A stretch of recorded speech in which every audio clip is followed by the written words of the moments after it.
Hello, all. We're just waiting for the larger group to join in, and we will start in another couple of minutes. I hope everyone can hear me loud and clear.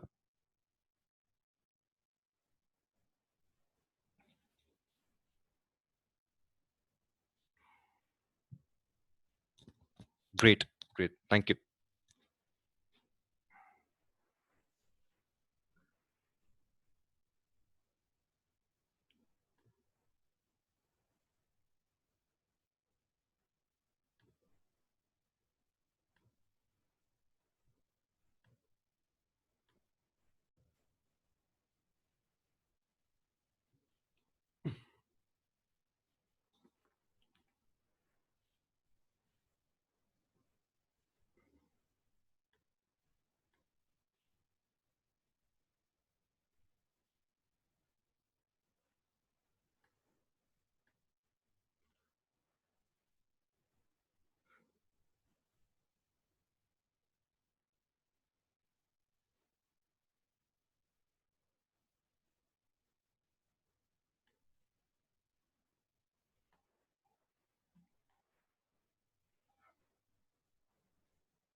Yes, hi. We are just waiting for everyone to join in.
Okay, I think we can start now. We have the required quorum here. I hope everyone can hear me well.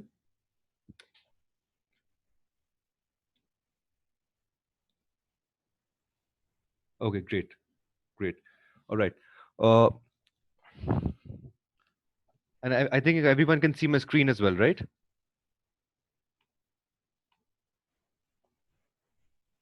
Okay, all right. Hello, everyone. I'm privileged to be your facilitator for this webinar, and I look forward to engaging with all of you. I hope you and your families are keeping safe and are following necessary precautions during this lockdown. I will begin by introducing myself. I am Pritish Sehgal, and I work with the Indian Angel Network and Fund, which is one of the largest group of angel networks in the world, and is coupled with a venture capital in-house venture capital fund, which typically invests as the pre-series A, Series A level investments. I would also like to thank the CGI Institute for giving me this opportunity and hosting this webinar. I understand most of you here are already members of the Institute. However, to the benefit of those who are not the members, I would I would like to share a short video with you for your reference.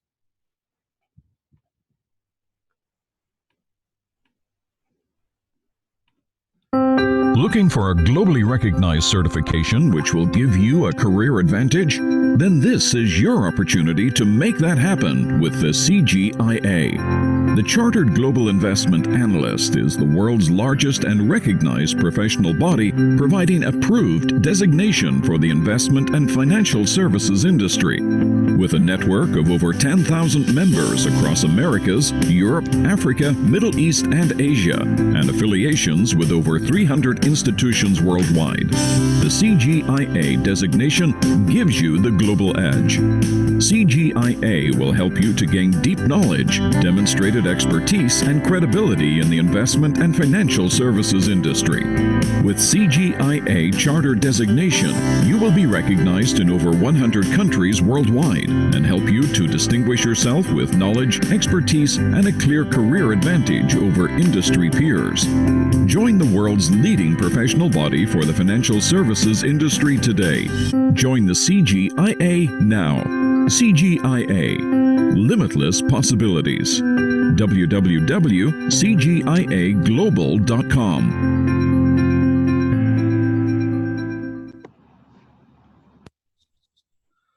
Okay, so as you have seen or heard on the video I just played, the CGI Institute is a global professional body of finance and investment professionals. It provides the Chartered Global Investment Analyst designation and has members scattered across all over the world. So if you're seeking for for a regarding and a rewarding career in finance and investment industry, then CGI qualification is the best choice for you.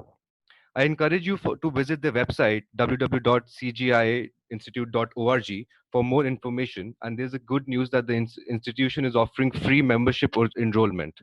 I think you guys should check it out, the website. It'll be a great value add. Thank you. Okay, so now let's start with the topic of our discussion here, that is addressing the current economic health and uncertainties and how in the coming years this may shape up. Through this presentation, I will try to walk you through how governments and banks will respond to the current situation at hand, and further the mindsets of investors and promoters, which further trickle down to how exactly the deal flows and the deal terms will impact it, and also our outlook for the same. In the next few slides, I will cover the pre-COVID-19 macroeconomic landscape and how the COVID-19 will impact these going forward. You can raise your hand or follow up with questions through the chat option here on the Zoom, and I will take these questions at the end. Okay, so I'll start with my slides. However, the first bit that we need to understand is that the global GDP, even before the COVID-19, saw a consistent decline. Countries all across the world depicted a sharp decline in their growth rates. Growth in countries like Canada, Japan, Italy, and Germany nearly halved from the period of 2017 to 2019, while other countries like UK, India, US marginally or showed very marginal growth rates or further declined substantially. All these decline in the growth rates were due to the softening of international trade, manufacturing activity, elevated trade tensions between nations, and few of the large emerging economies facing a financial stress. Further to the table on the right, the Managers Index, which is an important tool to observe the manufacturing activities across regions.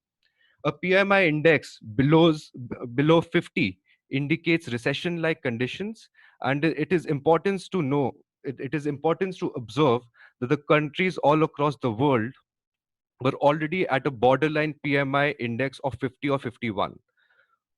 Further, China's slowdown will be felt all around the world, as China already saw a decrease of PMI from 51 to 40 in the month of January 2020 to February 20.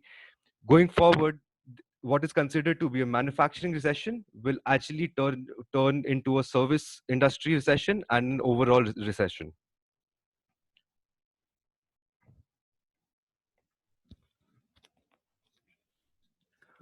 Another important indicator is the high volumes of debt and credit in the economies.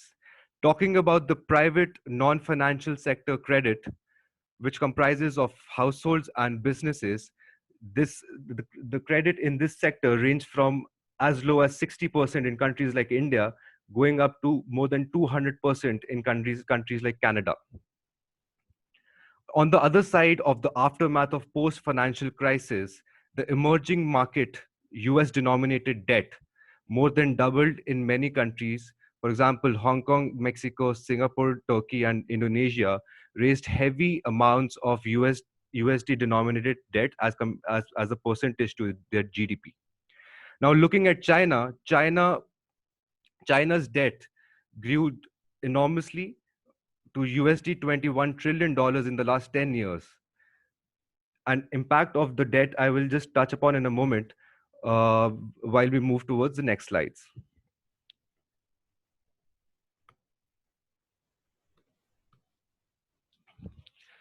So, however, while noticing that the GDP growth trends have been consistently following, and the picture was not that great in 2019, a lot of us had a positive outlook towards 2020. However, our reality was way different than our expectations. As we enter the 2020 with the hope of a positive year, we were first faced by US Iran face off, and then we witnessed the most brutal equity collapse due to the 60% decrease in the oil price globally, and further now the COVID-19 pandemic. It is believed that all these factors, with a special weightage to the COVID-19, may have pushed the world economy into a contraction of 12 to 13%, 33%, I'm sorry, over the period of January to March.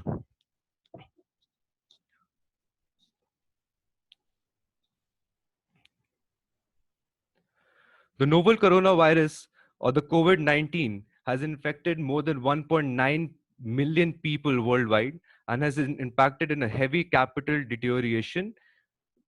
With a large-scale lockdown, we will further see an aggravative demand, supply, and liquidity shock.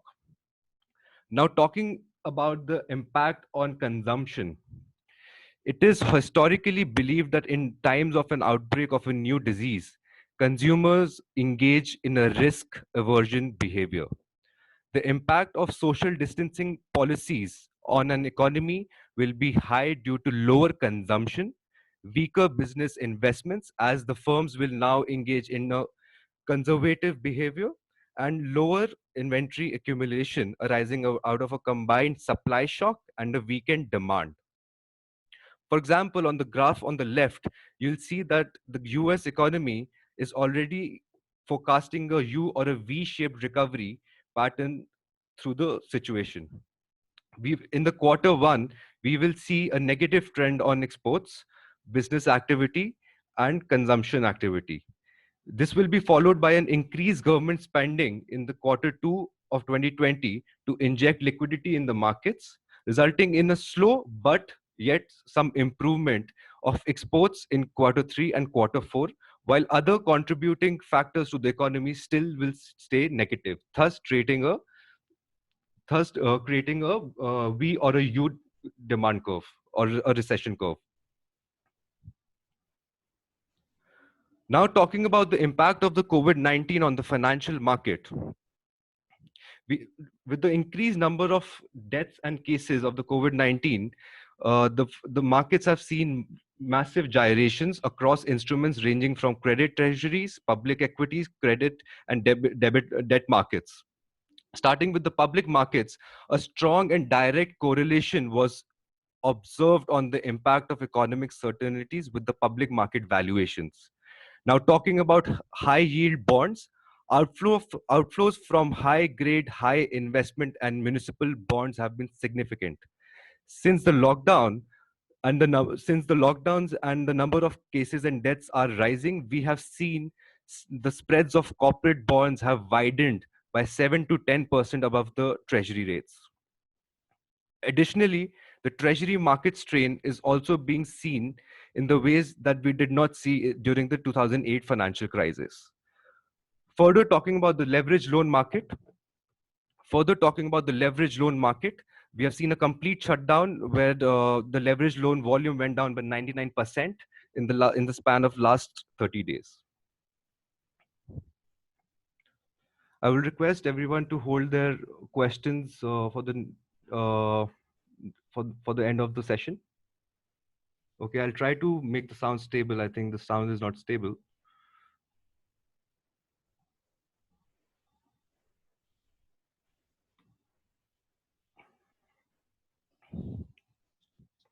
Okay, so talking about the impact of the same on the money market, this is the usual course of nature of investors. That investors will now would want to skip the risk and will now rush towards safe haven assets such as the US dollar, the yen, and the euro, which will further cause the local currencies to weaken. An important point here to note is that USD $3 trillion of loans are still outstanding in and have been issued by non-domiciled US corporations. So going back to my point of emerging economy debt, since there's a heavy outstanding amount of USD $3 trillion of loan, most of these loans have been issued by commodity exporters. So further, these commodity exporters may see a risk of default as the commodities and the prices and the supply chain have declined, and we have seen a low demand in terms of exports. The federal rate has tried to step in and has opened Federal Reserve has tried to step in and open swap lines with global central banks to ease the dollar liquidity and have helped to stem these appreciation of the dollar.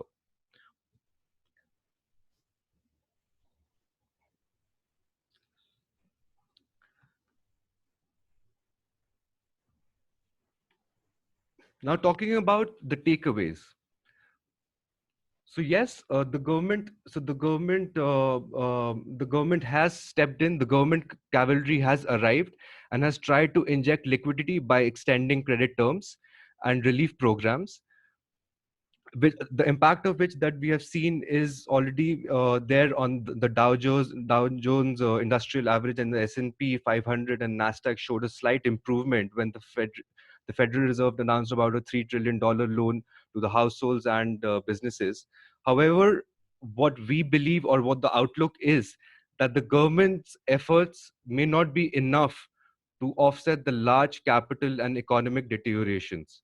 On the other hand, the higher the debt levels are, more costly and economically damaging social distancing policies become for an economy.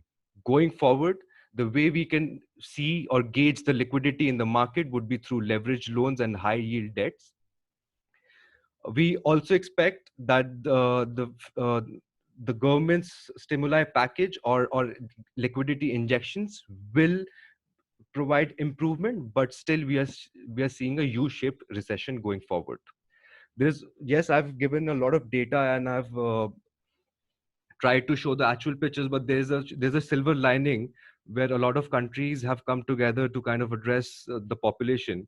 So some of the relief programs worldwide, Canada has launched an additional $65 billion support through the Business Development Bank of Canada and the EDC, Export Development Bank of Canada, to finance small business loans, still pay purchase order financing of exports and working capital. Further, the governments have tried to buy back a lot of corporate bonds and municipal bonds to inject the liquidity back in the hands of investors. Like I mentioned, as a part of its $2.3 trillion facility, the US will be deploying $50 million revolving working capital to the EXIMs, again for the facilitation of exports, and also further would be granting $1 billion as in unemployment insurance benefits, low interest disasters loans, and working capital facilities.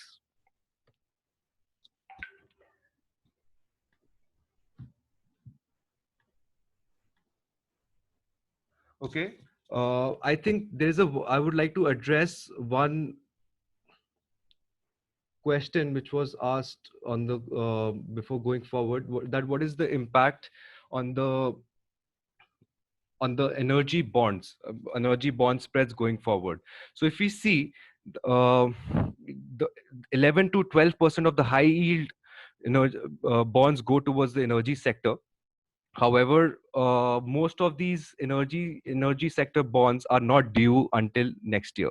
So if you look closely, we the contagion effect is not as much as it was seen in 2015. However, there would be some little to some contagion effect of the high bond yields on the energy market bonds. Yes, I will share the PPT by the end of the session. Okay, so there's another question which actually was a part of my content, and I would like to address midway, and I'll move to the second slide. Is that how the Chinese lockdown will affect the global economy?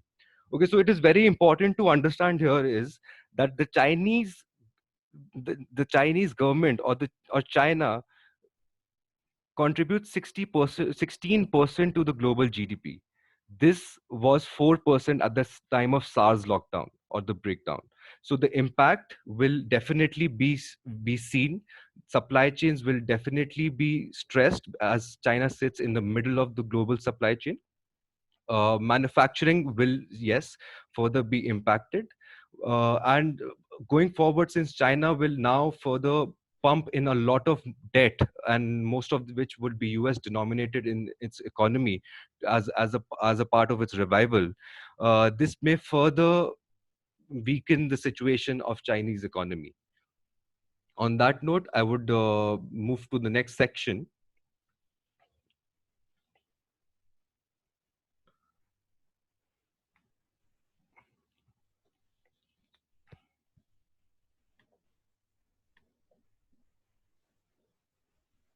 16%, that's 16%.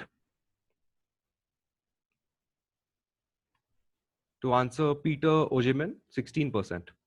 This was 4% at the time.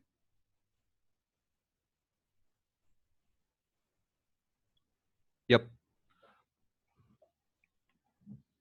All right. Moving towards from the macroeconomic picture, I will try to take you to what's happened due to the coronavirus outbreak or the COVID-19, what's happened in the private equity and the venture capital market. I would draw references to the 2009, 2008 and 2009 financial crisis as well, to see what happened at that time and how we see the outlook going forward.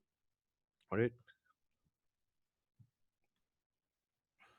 So historically, the trend of private equity and venture capital transactions have, have been linked to the global GDP. And a significant fall of the global GDP will lead to a notable decrease in the volume of deals, and further, the ticket sizes or the transaction amounts in both the private equity and the venture capital space. Public market valuations are the first indicators to trace the impact of recession. However, PE portfolio companies may have a little correlation, as their valuations of portfolios are evaluated at the end of the year, and the price change is net of all the quarters. So the PE portfolio valuations may not show an immediate real-time impact, as the valuations are derived and arrived at the end of the years and is net of all the earnings and prices across the year. As a piece of analysis, or as a piece of a data point, post the 2008 financial crisis, when S&P 500 was more than 5% in a quarter, PE funds trailed 24 out of 28 times. Similarly, when the public markets go down, private markets do perform well, if not overperformed. Further, the funds which were deploying capital strongly, these are the private equity funds, venture capital funds, mid stage, early stage. So, further, the funds which were deploying capital strongly, especially in mid stage funds, the valuations, when the valuations were rising, will definitely see an impact on their IRRs. Similarly, these funds who have invested a lot of money in the over the last 3-4 years will hold back from any exits of their portfolio, as they might expect a down round in terms of their portfolio valuations. Going forward, investors will go on in a wait and watch mode, and then will see an increased investment opportunity when all the indicators of the economy and the valuation of the economies are positive, but the valuations will still remain low. That's when we see the deal activity actually picking up. On the other hand, private equity general partners, those are the GPs, are now trying to find the appropriate ways and strategies to mark their portfolio, and to actually evaluate their valuations with the current public markets. Now talking about leveraged loans, looking back during the 2009 crisis, 75% of the PE transactions were at a debt multiples of 6x on EBITDA. Uh, This was before the financial crisis. The EBITDA multiple was 11 to 12%, which further, to repeat, went down to 6% on EBITDA. This means that going forward, the PE players will be more conservative and will put more equity in transactions. And when there's a notable increase in the cash flows and the top lines of companies in the markets, leverage loans will then see a reintroduction in private equity transactions. Plain vanilla leverage buyouts might see a complete halt, as general partners will evaluate whether they will be able to finance these LBOs, since they are heavily leveraged. So the GPs will evaluate whether they will be able to finance these LBOs in this environment, as the high bond spread will result in a less issuance of bonds and debts. Since LBOs and debt issuances will become more expensive, PE funds will definitely look at bridge financing transactions towards smaller players, or also may take public market stands. Now, talking about the ground level explorations, that what since we have talked about the macro pictures in terms of the performance indicators of the governments, performance indicators of economies, performance indicators of portfolios and general partners. So what is exactly happening in the minds of VC funds, private equity funds, fund managers, general partners, and further, what is actually the people who are actually stressed are the entrepreneurs, promoters, and they're looking out for strategies to come through the situation. So I will try to draw out a lot of examples that we have been working with our portfolio companies on, so that this is more acceptable and is generalized for the audience.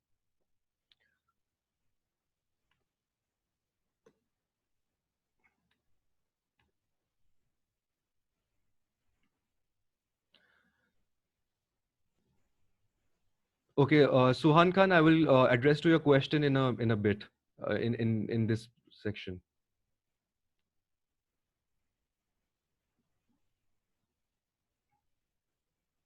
Okay, so going forward, we expect all the venture capital funds, general partners, following a very conservative approach when it comes to funding to new ventures and companies. Most of most of the venture capital and private equity funds will reserve a lot of gunpowder in terms of assets, in terms of cash, for their existing portfolio, more like a top up, because the existing portfolios may see a struggle in the coming months. Also, similarly, the funds are going to hold back any kind of exits because they see that the exits might, the valuations in the future might decrease, or also the ventures are expecting a down round, or raising money at the same kind of valuation. Even at my current organization, IAN, we have carved out a corpus of money from our fund to only to pump in money for our existing portfolio companies during these tough times. Further, funds which have consistently deployed capital in the past few years, like I said, will see an impact on their IRRs. There are funds with assets which are yet to be deployed, funds which yet have a gunpowder to deploy going forward, will aggressively look for deals and will look for investments as the deal terms and valuations and term sheet rights have swung back in the courts of the investors. I would like to make a point here that in the past that we have seen that a lot of entrepreneurs, since there was a lot of liquidity in the markets and a lot of investors were there, the entrepreneurs found it very easy to raise money. Now going forward, the entrepreneurs would not be able to, let's say, dictate terms just because they have a good idea or they have scaled a business from a point A to point B. However, since the whole COVID-19 situation and the global economy going down, a lot of seasonal investors have exited the market, and we are seeing that only the serious investors will retain, which will again limit the liquidity pool in the hands of few investors, and that's how the deal terms will go back in the favor of investors, and they will negotiate and push ventures against the wall to get the best valuations. Okay, so going forward, like I said, the deal terms will go back in the hands of the investors.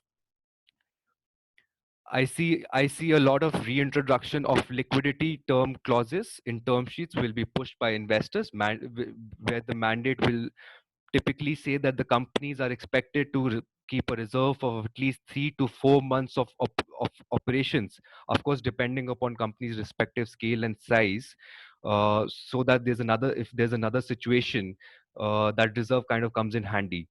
These deal terms were previously only seen in debt transaction. Going forward, all the equity transaction will also prove and push liquidity clauses in the term sheet.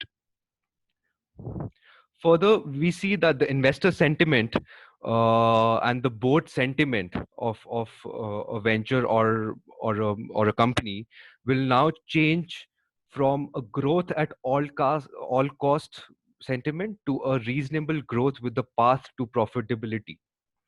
PE funds and venture capitalists and promoters will be stressed specifically if the companies are at the end of their runways. This will further hurt exit multiples, since companies who have deployed their money, who have hired people, who have deployed money on their growth plans, who are already, let's say, have a runway just for the next 6 months, are actually the ones who are seeing a tough time. These ventures, even if the deal terms are not favorable or the ball is not in their court, will have to raise money and will have to hurt their investors' return by downgrading their valuation rounds. Now, looking back into 2008 and how the deal activity changed in accordance to the financial crisis, there was a 5% down in the deal activity. However, the ticket sizes saw a decrease of about 25%. This primarily meant that the deal activity, yes, impacted, but the main impact was on the larger ticket sizes. That means the angel groups or the angel level investments, seed level investments, and primarily the investor investments till the Series C level or Series D level saw still, let's say, an increase. However, bigger transactions saw a decrease in 2009 scenario. So by a development stage, angel and seed investment increased in 2009 as the ticket sizes at these stages were smaller. From the point of view of the investors, these deals were more suitable for investors who were ready to take up a long time and long investment horizon.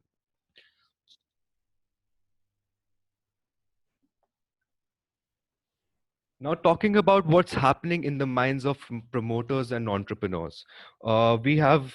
Okay, I will just check if there's.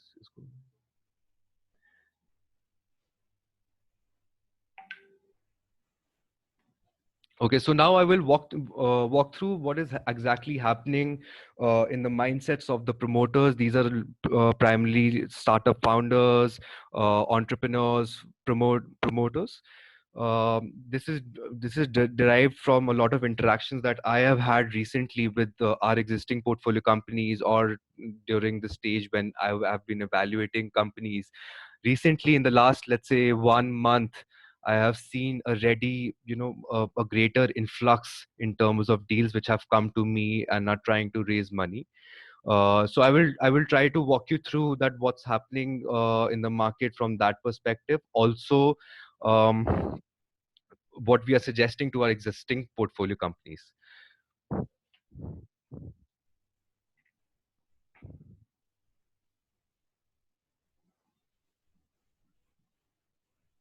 So the promoters and entrepreneurs are under a lot of stress as a decrease in demand and inability to supply has resulted in a massive reduction in their top line, which further impacts their ability to meet their existing obligations, which is primarily through salaries, rent, and wages.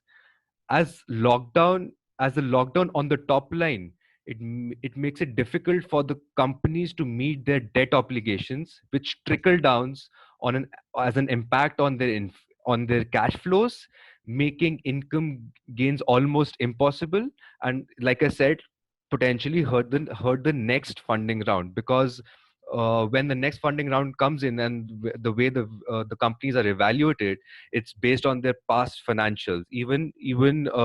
However, the way these valuations are arrived at differentiate.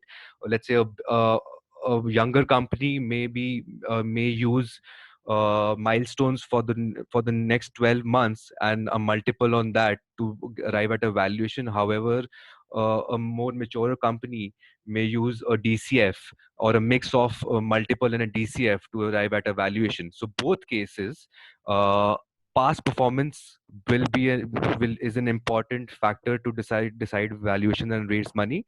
And since a lot of companies rely on their top lines or EBITDA levels to raise money and to value themselves, a decrease on the top line will further make a very big impact on the valuations. So with this note, we have seen a lot of term sheets put on hold, or some of the term sheets have been taken off entirely off the table.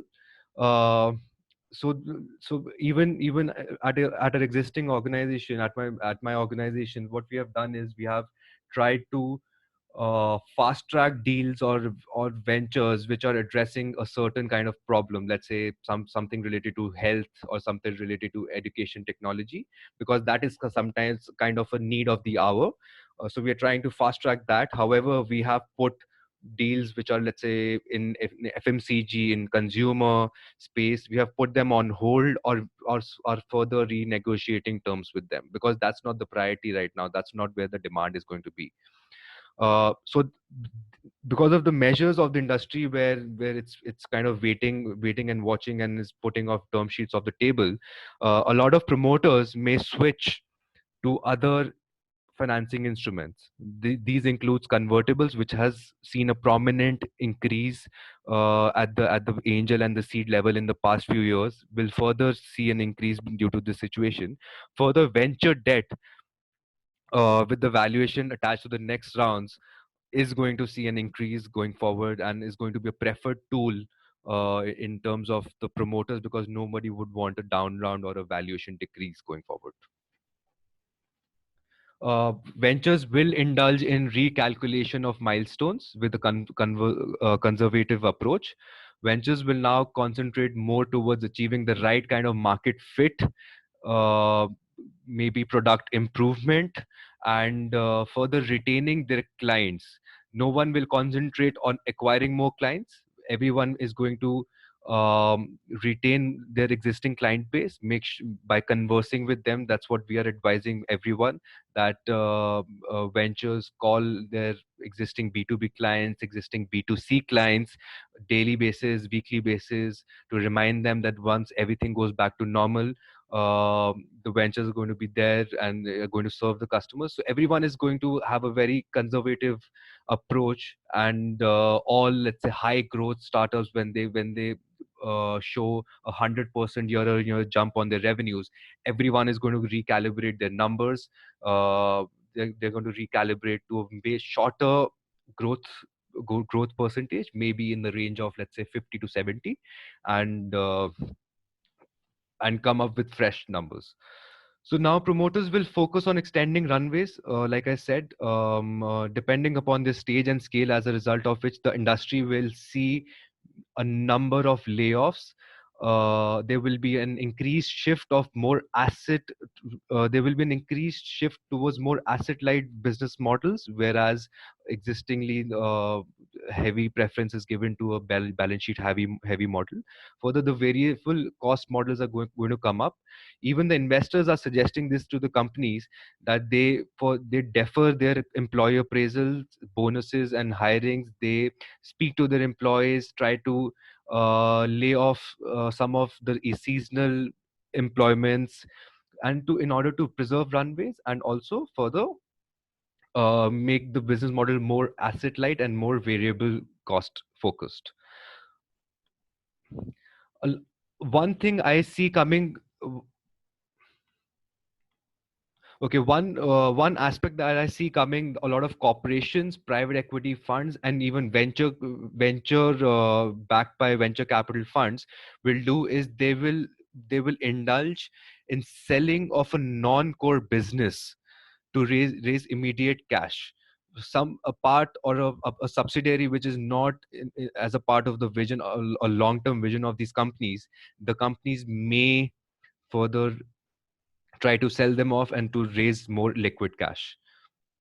Uh, we also see an increased spend by corporations and by ventures towards AI and automation, with the goal to decrease the fixed salary expenses. For example, one of our existing portfolio, which is more like a voice bot and replaces the human effort to answer calls, has already seen a sales influx by about 100% in this quarter.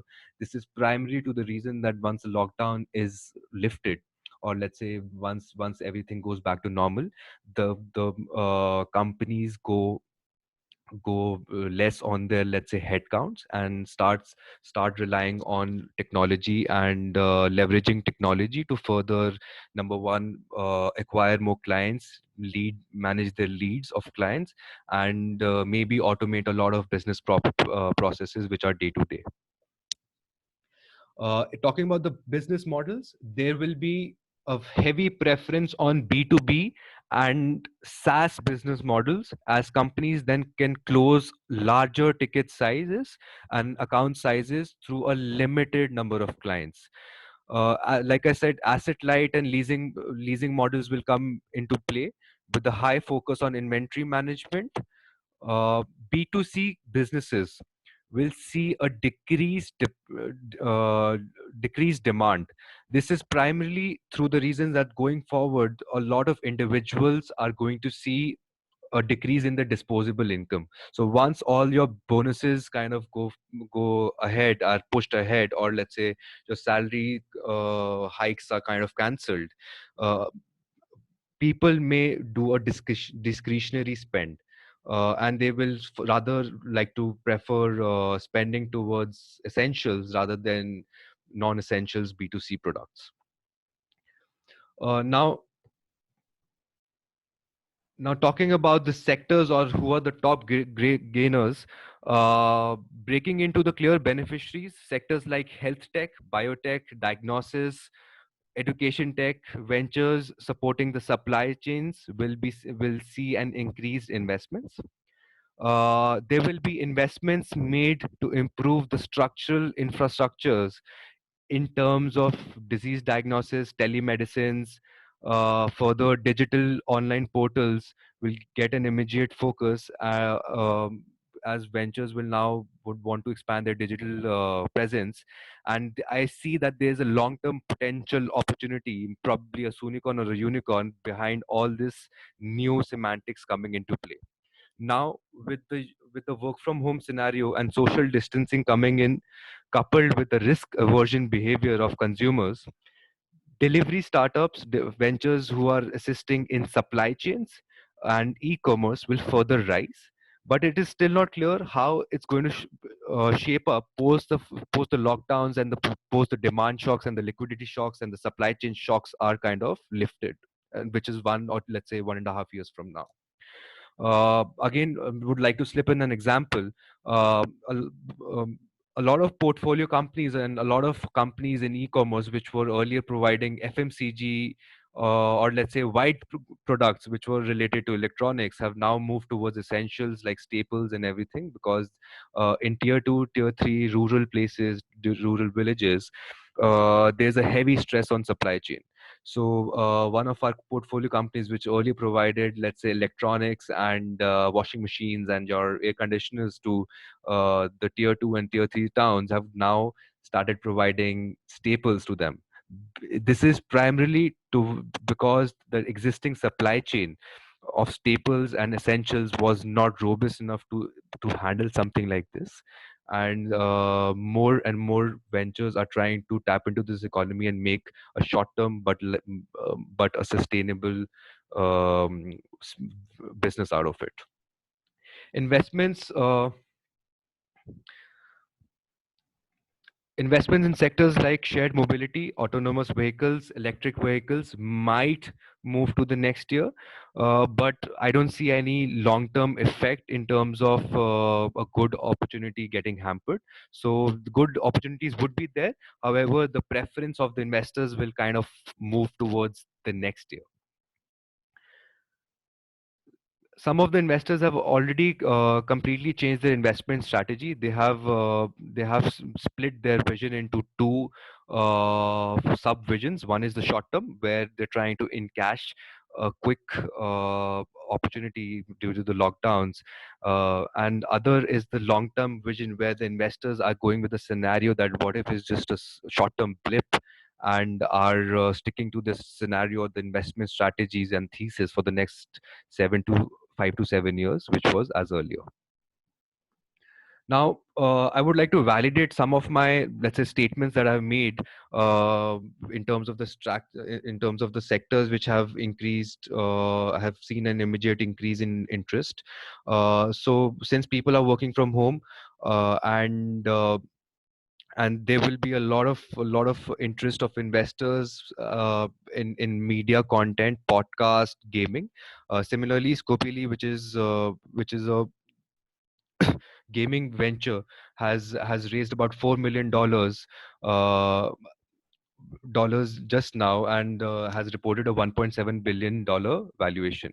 Further, CureVac, which is more like a front runner to develop a vaccine to cure coronavirus, has received an immediate and expedited funding of $88 million. SoftBank further is, like I said, that the ventures would be receiving a top up from their existing investors. Similarly, SoftBank is in talks to raise another $10 billion as a part of its Vision Fund portfolio companies. Remember, SoftBank's Vision Fund portfolio companies include companies like Uber, Grab in logistics, which have completely seen a lockdown on their revenues because of short-in transportations. Further, SoftBank has Oyo, Open Door, and Compass in real estate, which has again seen an impact as the travel and hospitality industry going down, and as well as the real estate industry going down. So SoftBank is trying to top up the same losses. It expects that the Vision Fund in valuation, or let's say the portfolio companies of Vision Fund in valuation, has lost more than $16.7 billion, and it is trying to raise $10 billion to kind of help its existing companies to come through. Another important pointer, Airbnb, which has raised $1 billion as it was already at the end of its runway. They had to raise money anyhow to keep the company afloat. So Airbnb had raised $1.1 billion just now, and and it saw down round in terms of its valuation, where its valuation changed from $31 billion to a $26 billion, a 16% decrease on its valuation. And Airbnb was supposed to go public this year. Okay, in conclusion of this section, I would like to state that going forward, the shape and speed of recovery in the US and China is going to be the way the industry is going to determine their respective economic growth. uh, a lot of governments have split their visions into two forms. Number one is the short term, where the government is going to concentrate to meet the existing healthcare demands, and is going to help the population recover from the existing pandemic, while the long term vision says that there will be an increased focus towards localization.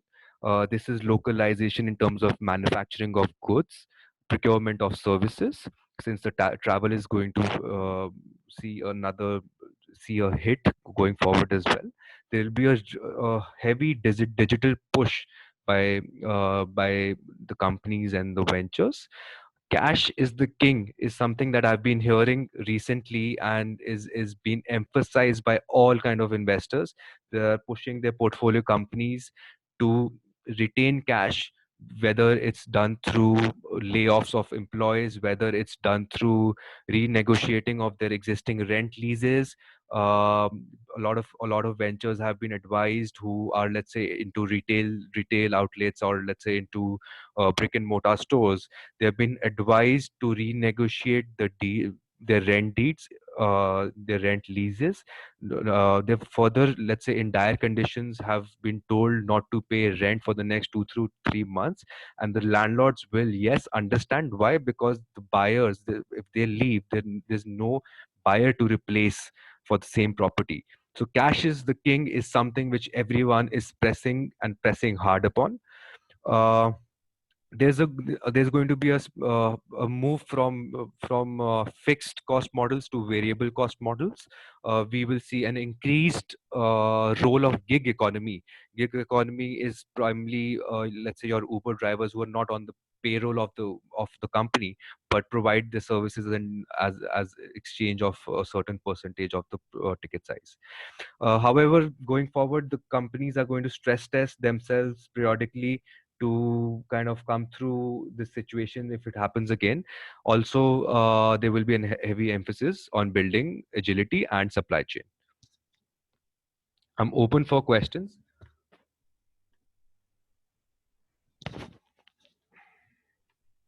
Yeah, hi, I'm open for questions.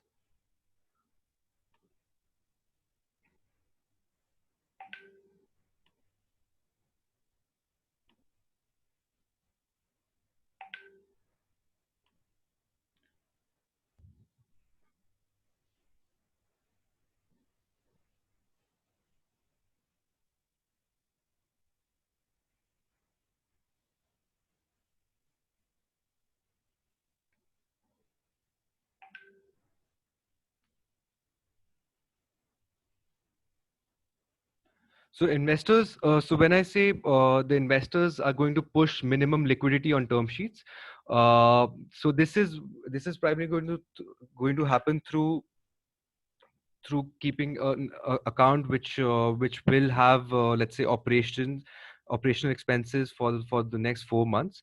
How VC companies are going to manage is that it's going to be a revolving facility. For example, it's not that they're going to carve out a certain money, or let's say certain money out of their ticket sizes. It's going to be more like a tranched facility, which will keep on revolving uh, uh, at going forward. So at any time, the ventures are going to have, let's say, 2 to 3 months of liquidity.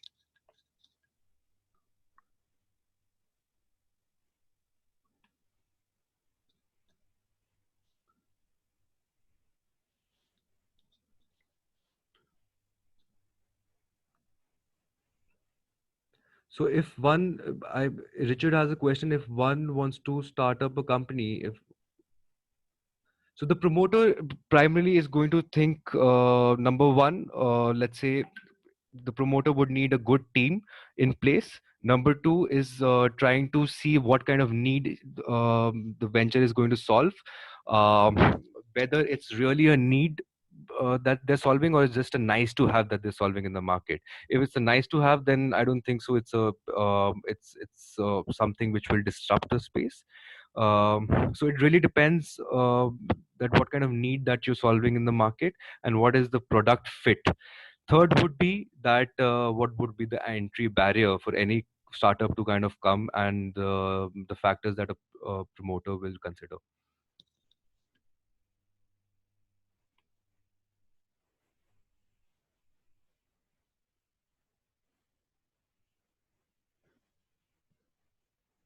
So the government is working with a lot of PE and VC funds to kind of Sanmi has a question that government policies across the world will be key to PE and VC space. What direction will the policies go? So the first, so initial response of the government is yes, going to be a heavy spend on healthcare. So how the government is going to, let's say, do this is that it will require a lot of support of companies which are backed by private equity and venture capital funds. For example, a lot of a lot of the governments in India have kind of called up most of the ventures which are engaged in research and development, and they have asked, let's say, they have given to dos to them, and they have asked to kind of come up with different kind of solutions. Some are working in terms of diagnosis, some are working in terms of let's say getting your day-to-day groceries disinfected going forward, and some are working towards ventilators. So the government policies and the PE and venture capital industry will work together to kind of address the current situation at hand.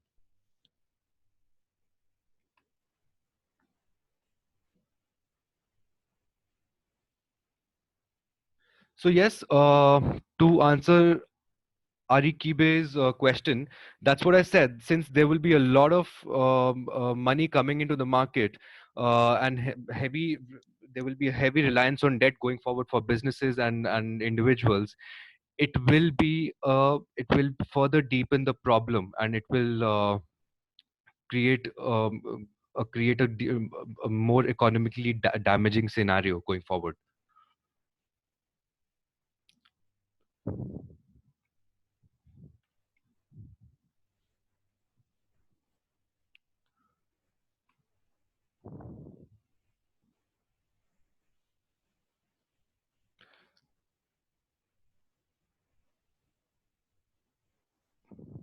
So financial, Ismat, to answer your question, financial difficulty, like I said, you need to reassess your growth plans. You need to cut down on your growth plans and focus on retaining your existing customer base.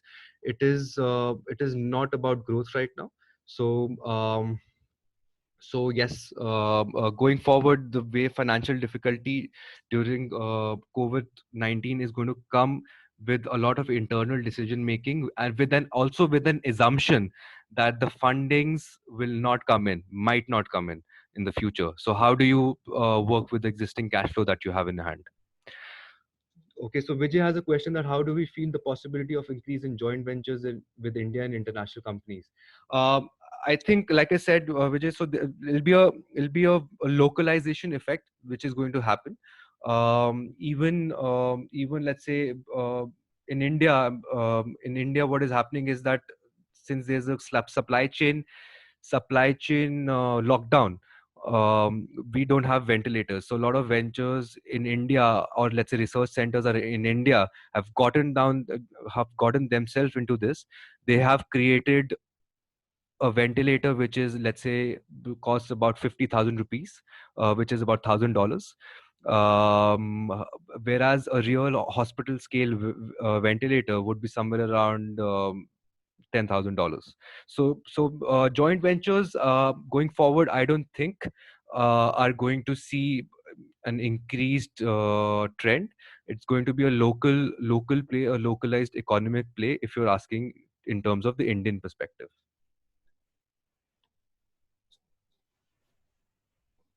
So, Emmanuel has a question that how will COVID-19 impact on the risk appetite of angel investors? So, you have to realize, Emmanuel, here that angel investors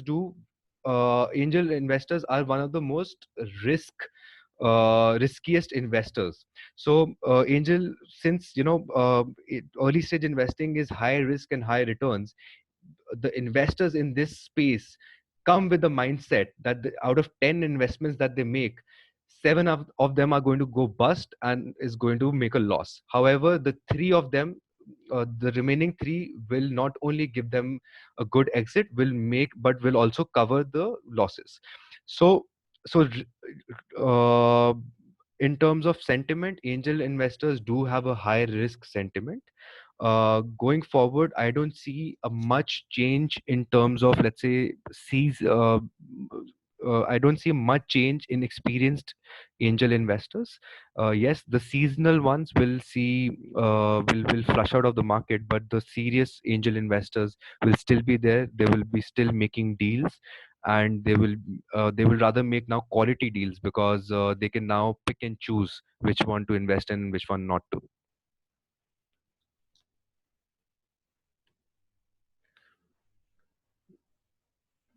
So, Richard, again, what should a country like Ghana do after the COVID-19 to regain economy back? I think this is primarily very similar to what other countries are doing. What they are doing is primarily communicating with their population. They're further giving or incentivizing them through insurance benefits, making sure that none of them get laid off during the lockdowns, or during the times the business have been impacted. Uh, Further, a lot of countries have expedited tax returns to provide immediate and on the spot liquidity. Uh, so, uh, so yes, countries will. Uh, the modus operandi will be similar. Is that to provide support to the population in whatever ways they can.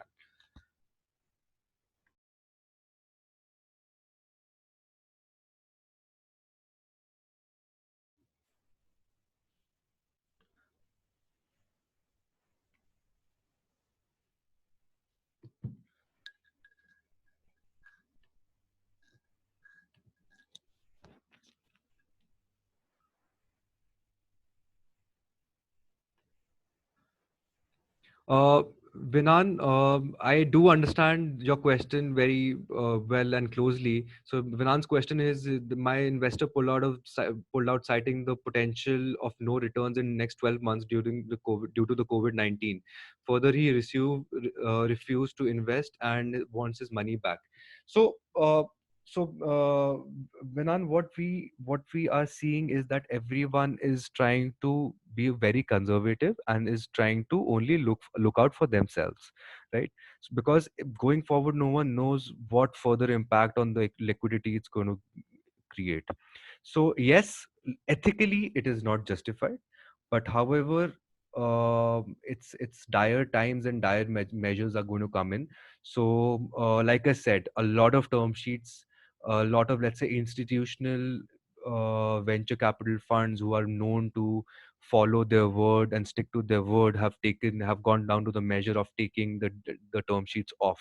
So I mean, I mean, yes, it is not justified ethically, but I mean, I'm going to I believe I may see increased cases of this going forward.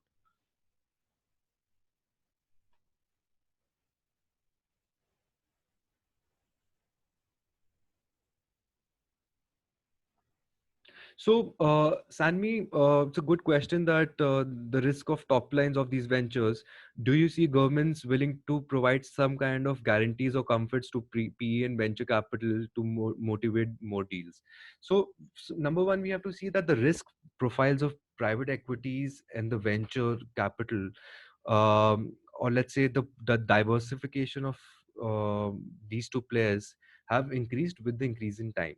It is during the 2008 crisis, most of the private equity transactions and the venture capital transactions were stuck to one, let's say, investment interest or industry which was gaining momentum at that time. However, now what PE managers and venture capital managers have done is that they have diversified their portfolio to a great extent, right? So they may follow, let's say, a 5-3-2 ratio, where 10 5 investments out of 10 they will make in a B2B startup, which will be heavy reliant on, let's say, a SaaS enterprise. Some investment out of this 5 would be towards cybersecurity, some would be towards voice bots, some would be towards, let's say, marketing tech. Two investments or three investments would be in consumer space, would be in FMCG, essentials, non-essentials. So they have hedged, or let's say they have diversified their portfolio to the extent that it's going to, they might not see an increased risk. However, yes, coming back to your question, that the government will be willing to provide guarantees. It has already done so in a lot of countries. Countries like Canada, if you read about it, they have really gone pro entrepreneurs, and they have gone pro ventures. However, in developing countries, I don't think a lot is going to happen. One way out for ventures and big and small is going to be insurance. The ones who have taken, let's say, any insurance which is related to business risk association or business interruption or impact, insurances might be a good play for ventures to get a reimbursement on their losses for the last couple of months. Okay, I don't see any more questions coming in. So,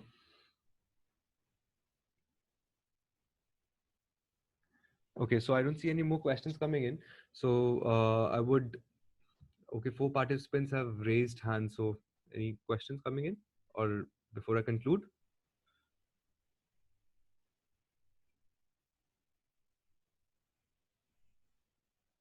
Okay, so on that note, so I will leave you to the thought. I will also share this presentation with the CGI Institute and the recording of the same, and everyone can kind of go through it with due time. You can reach out to me on LinkedIn, uh, and probably we can engage offline after this. You guys also, like I said, should follow CGI and should go to their website, and any queries related to their curriculum and programs can be answered through the email or the website. All right. Thank you all. Thank you for taking your time, and all the best. I hope all of you keep safe in the coming time.